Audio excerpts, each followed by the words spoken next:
COVID-19 or coronavirus is here, so it's important to have the correct information at hand, like knowing the symptoms, a high temperature, a cough, shortness of breath or breathing difficulties. If you have symptoms, self-isolate to protect others and phone your GP. Visit hse.ie for updated factual information and advice, or give us a call. Protection from coronavirus. It's in our hands.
Changing your newborn's nappy is one of those things you'll be doing 7 or 8 times a day, so it's best to be organised from the start.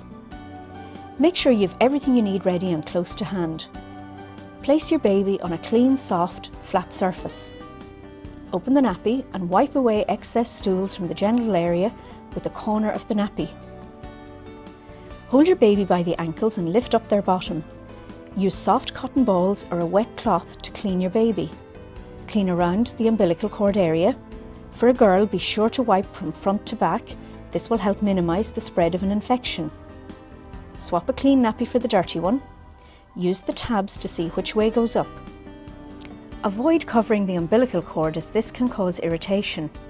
For a boy, keep his penis pointed down.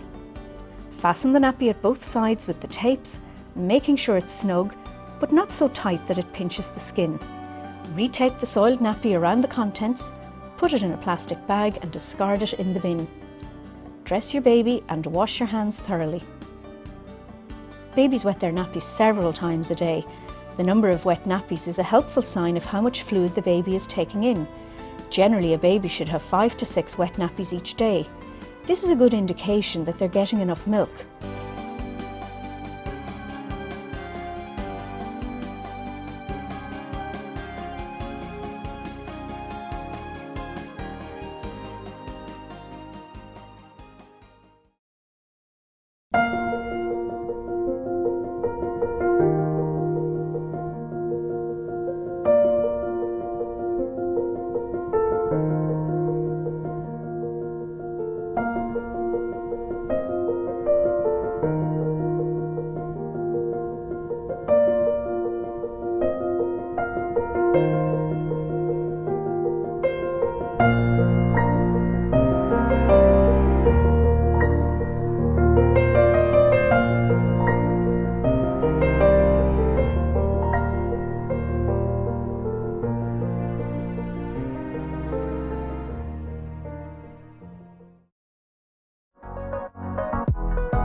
Every year, thousands of children are affected by illness or injury, so knowing what to do is important, especially if you're a parent. When a child is sick or hurt, it can be a very frightening experience, but how you respond is vital. Basic first aid can often prevent the condition deteriorating or becoming life-threatening. The aim of these short videos is to give you the basic knowledge and skills to know what to do if your child is sick or injured. How you respond in an emergency situation could make the difference between life and death. In Ireland, constipation affects 1 in every 3 children. In 95% of cases, there is no known reason for it. This is known as idiopathic constipation. If your child is passing hard, dry stools with difficulty, less than 3 times a week, they may be constipated. If they are also having frequent accents, they may have impacted stools and are experiencing overflow diarrhea. This can be viewed by some as bad behaviour, but in fact the child has no control over this. If constipation is left untreated, it can lead to anal tears, which cause the child pain and in turn lead to holding onto the stool. There are some key points to remember. Know the different types of stool to identify constipation with or without overflow diarrhea. Type 3 and 4 are normal stools, type 1 is constipated, and type 7 with type 1 is constipation with overflow diarrhea. Impacted stool must be cleared out with higher doses of laxatives as prescribed by your doctor. After this clear out, maintenance medication must be taken to prevent a build-up of stool. A common misconception is that laxatives may make the bowel lazy. This is not true. Keep a diary for a week and look at how much fluid and fibre they are consuming. A typical 4-year-old needs over 1 litre of fluid and 9 grams of fibre a day. Your child should be sitting comfortably on the toilet with an insert and footstool if needed. Feet together with knees level with the belly button and elbows resting on the knees. Gentle pushing down can help the stool out. Blowing bubbles and balloons can cause enough pressure instead of going red in the face. Encourage your child to move around. Exercise of any kind is better than sitting in front of the telly. It will really help the bowels to move. Children that experience hard stools that are sore to pass will often hide in the corner and avoid the toilet. Keeping the stool soft will help and eventually the child will forget the pain. But this will take time. Early detection of constipation is a must. Treatment takes time and effort. Talk to your GP about any concerns that you have.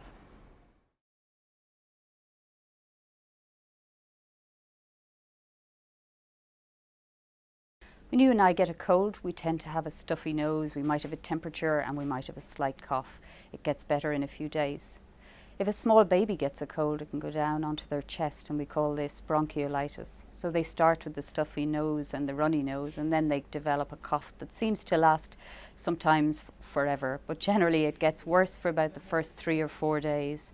The next 3 or 4 days are when you feel really worried because your baby doesn't seem to be getting better, but that's a normal pattern. And then after that the baby gets better slowly, though sometimes the cough can be there for up to about 4 weeks. It's usually caused by a virus, so no antibiotic or medicine will help you get better faster. We usually recommend is that you just mind your baby, not too much handling, feed them little amounts and often and they will get better by themselves. Some babies do need to come into hospital or do need a doctor. Key things to look out for are if you're just worried about your baby, if they're pale, if they look grey, if they look blue or tired or sweaty, if they're not really interested in their surroundings as much as they normally are. If their breathing is very fast or if they're having episodes where maybe they're even stopping breathing, or if you notice that they haven't had a wet nappy in a while. If you're worried about any of these things, just pop into your doctor or bring them to your local hospital.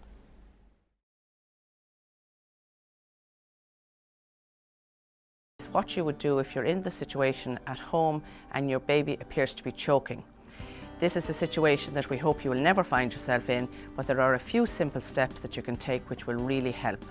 You will recognise that your baby is choking because your baby may appear to be crying but no sound coming out, and coughing but absolutely no sound. So what you do is pick the child up, put them across your knee with the head slightly low, and with the heel of your hand give 5 sharp slaps in an upward motion, 2, 3, 4, and watching the baby to see if anything comes out of the baby's mouth, and give 5. Keep a close eye. If nothing comes out, there's no response, turn the baby over, and now you're going to give 5 chest thrusts. So with 2 fingers, again pressing in an upward motion, 1, 2, 3, 4, 5. If still there's no response, repeat again your back thrust, watching, see if anything is going to come out of the baby's mouth. Again, 1, 2, 3, 4, 5.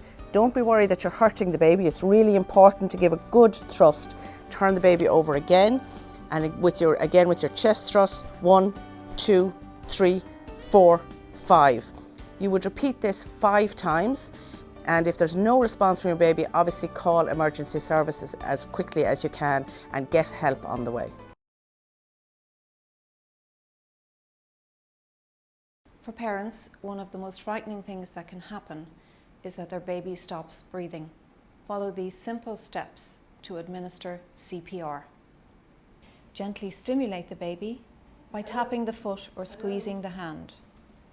Shout for help if there's no response, but remain with the baby.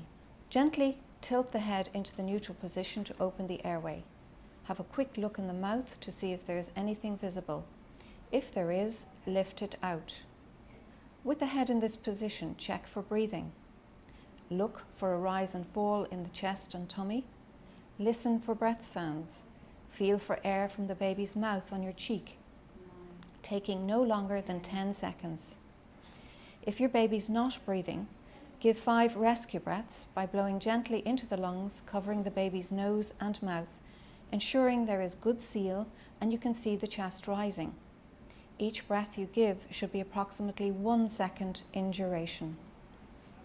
If there are no signs of life, example eyes opening or limb movement, the baby's heart may not be beating properly and you must begin compressions on the chest. Place the tips of 2 fingers on the lower half of the breastbone and push the chest down gently but firmly to a depth of 4 centimeters. Push fast for a count of 30.